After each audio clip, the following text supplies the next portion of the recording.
Olá, meus irmãos, tudo bem com vocês? Eu sou Marcelo. Este é o nosso canal com a palavra Small, um canal de devocional bíblica onde o nosso propósito é estudarmos livro por livro.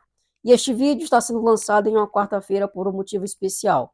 Como eu já falei com vocês anteriormente, eu costumo pregar na minha igreja e quando eu tenho oportunidades, eu levo o estudo em 1 Coríntios.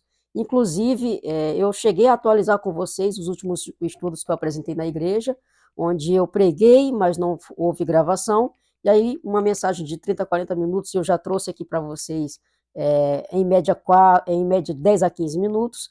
Pois bem, agora em janeiro também, já de 2024, no dia 7 e dia 21, eu tive a oportunidade novamente de levar a mensagem para a minha igreja.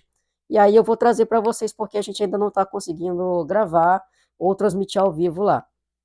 E aí, como não houve gravação nem transmissão ao vivo para eu fazer um corte, eu vou trazer para vocês mais uma vez uma devocional compacta, onde na igreja eu levei em média 30 a 40 minutos para expor a mensagem para a igreja. Então, espero que vocês possam estar bem atentos, porque hoje eu vou compactar em 10 minutos. Então, muita coisa com certeza vai faltar de informação para vocês. Mas vocês podem aproveitar e comentar aquilo que você quer tirar uma dúvida, sei lá, uma dúvida ou um complemento. Eu estarei atento às suas mensagens e aí eu posso responder para vocês, tá bom? Então nós vamos para a vinheta e depois para o estudo em 1 Coríntios, que é o que mais interessa.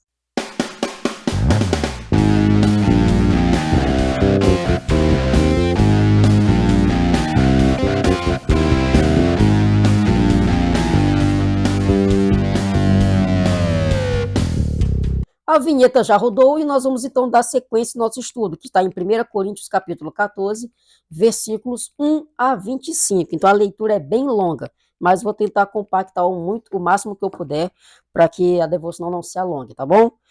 Então nós vamos ler na minha versão NVI, diz assim: sigam o caminho do amor e busquem com dedicação os dons espirituais, principalmente o dom de profecia, pois quem fala em uma língua não fala aos homens, mas a Deus. De fato, ninguém o entende, em espírito fala mistérios. Mas quem profetiza o faz para edificação, encorajamento e consolação dos homens. Quem fala em língua, a si mesmo se edifica, mas quem profetiza edifica a igreja. Gostaria que todos vocês falassem em línguas, mas prefiro que profetizem. Quem profetiza é o maior do que aquele que fala em línguas, a não ser que o interprete para que a igreja seja edificada. Agora, irmãos, se eu for visitá-los e falar em línguas, em que serei útil a vocês? A não ser que leve alguma revelação, ou conhecimento, profecia ou doutrina. Perdão, vou ler porque é uma pergunta, tá? Agora, irmãos, se eu for visitá-los e falar em línguas, em que serei útil a vocês, a não ser que leve alguma revelação, ou conhecimento, ou profecia, ou doutrina? Até no caso de coisas inanimadas, que produzem sons, tais como a flauta ou a cítara, como alguém reconhecerá o que está sendo tocado se os sons não forem distintos? Além disso, se a trombeta não emitir um som claro, quem se preparará para a batalha? Assim acontece com vocês. Se não proferirem palavras compreensíveis com a língua, como alguém saberá que está sendo dito? Vocês estarão simplesmente falando ao ar. Sem dúvida, há diversos idiomas no mundo, todavia nenhum deles é sem sentido. Portanto, se eu não entender o significado do que alguém está falando, será estrangeiro para quem fala e ele será estrangeiro para mim. Assim acontece com vocês, visto que estão ansiosos por terem dons espirituais. Procurem crescer naqueles que trazem edificação da igreja. Por isso, quem fala uma língua, ora para que possa interpretar. Pois, se oro em uma língua, meu espírito ora, mas a minha mente fica infrutífera. Então, que farei? Orarei com o espírito, mas também orarei com o entendimento. Cantarei com o espírito, mas também cantarei com o entendimento. Se você estiver louvando a Deus em espírito, como poderá aquele que está entre os não instruídos dizer o amém? A sua a sua ação de graças, visto que não sabe o que você está dizendo. Pode ser que você esteja dando graças muito bem, mas o outro não é edificado. Dou graças a Deus por falar em línguas mais do que todos vocês. Todavia, na igreja prefiro falar 5 palavras compreensíveis para instruir os outros a falar 10.000 palavras em uma língua. Irmãos, deixem de pensar como crianças. Com respeito ao mal, sejam crianças, mas quanto ao modo de pensar, sejam adultos, pois está escrito na lei: por meio de homens de outras línguas e por meio de lábios de estrangeiros falarei a este povo. Mas, mesmo assim, eles não me ouvirão, diz o Senhor. Portanto, as línguas são um sinal para os descrentes e não para os que creem. A profecia, porém, é para os que creem, não para os descrentes. Assim, se toda a igreja se reunir e falar em línguas, e alguns não instruídos ou descrentes entrarem, não dirão que vocês estão loucos? Mas, se entrar algum descrente ou não instruído, quando todos estiverem profetizando, e por todos será convencido de que é pecador, e por todos será julgado, e o segredo do seu coração será exposto, assim ele se prostrará, rosto em terra, adorará a Deus, exclamando: Deus realmente está entre vocês. Oremos. Santo Deus, tu és soberano, maravilhoso, nós rendemos graças a ti, porque se nós estamos até aqui, Pai, estudando, é porque o Senhor nos conduziu. Então eu te peço que traga-nos clareza e entendimento ao nosso coração, que nós possamos nos parecer mais contigo. É a oração que eu faço em nome de Jesus. Amém.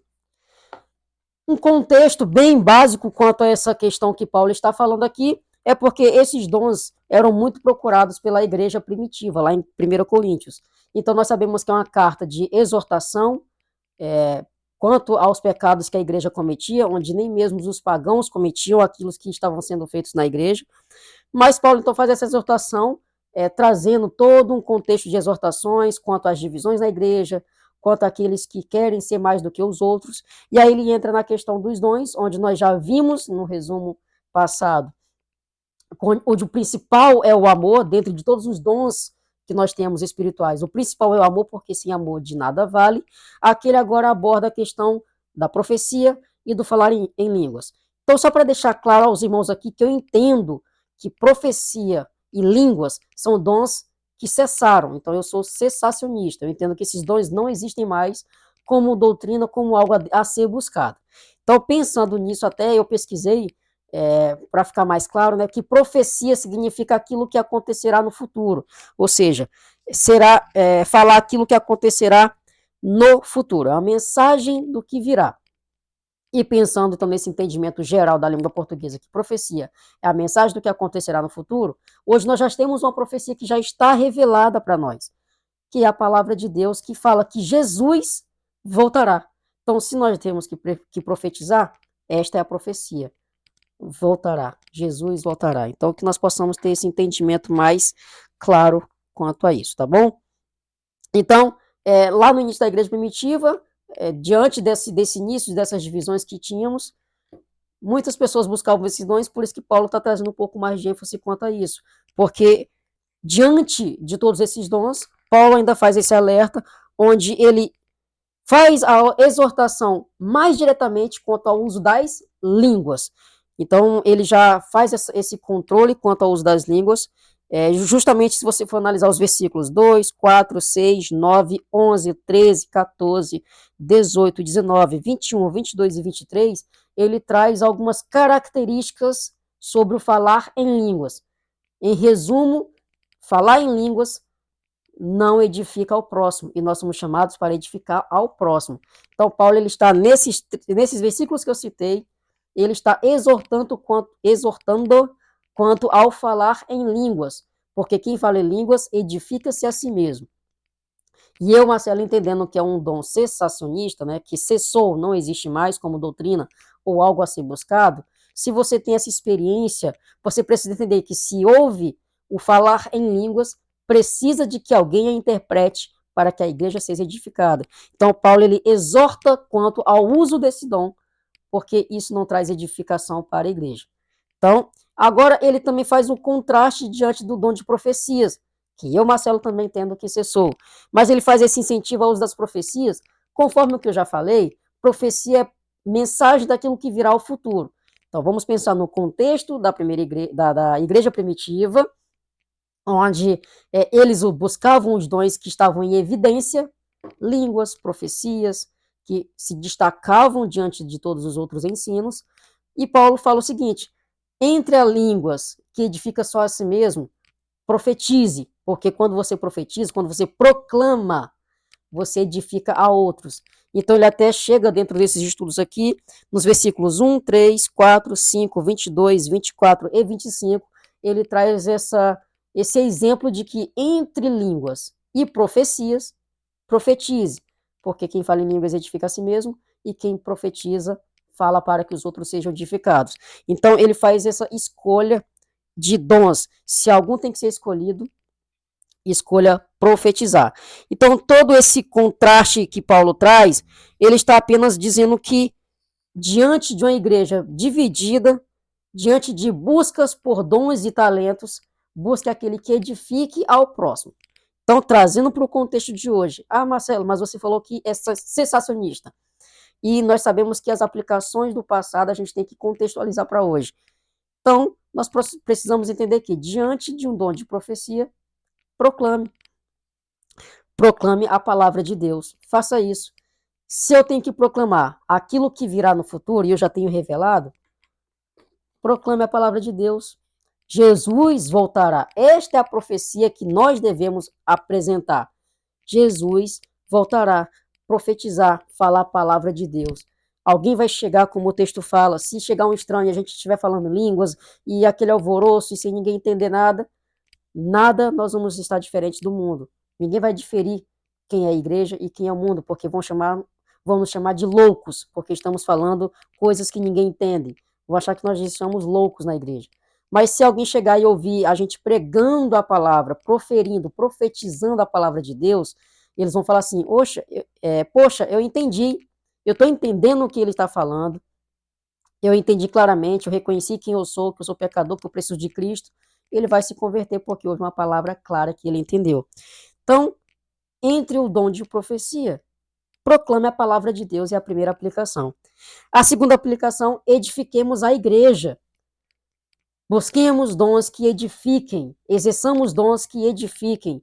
Se o dom que eu tenho edifica somente a mim mesmo, de nada serve. Eu preciso usar meu dom, meu talento recebido pelo poder do Espírito Santo para edificar a igreja. Então, sejamos pessoas que busquemos isso, edificar a igreja. E a grande ideia, ela fica da seguinte forma: dentre os dons que você poderá se edificar, dentre os dons que você poderá se dedicar, escolha edificar a sua igreja, proclame a palavra de Deus. Dentre os dons que você poderá se dedicar, escolha edificar sua igreja, proclame a palavra de Deus. Que os irmãos fiquem com Deus e até a próxima quarta com outro estudo de 1 Coríntios. Na verdade, até sábado, né? Porque nós vamos dar sequência em Provérbios. Aí sim, na outra quarta, nós vamos ter 1 Coríntios. Que os irmãos fiquem com Deus e até o nosso próximo encontro.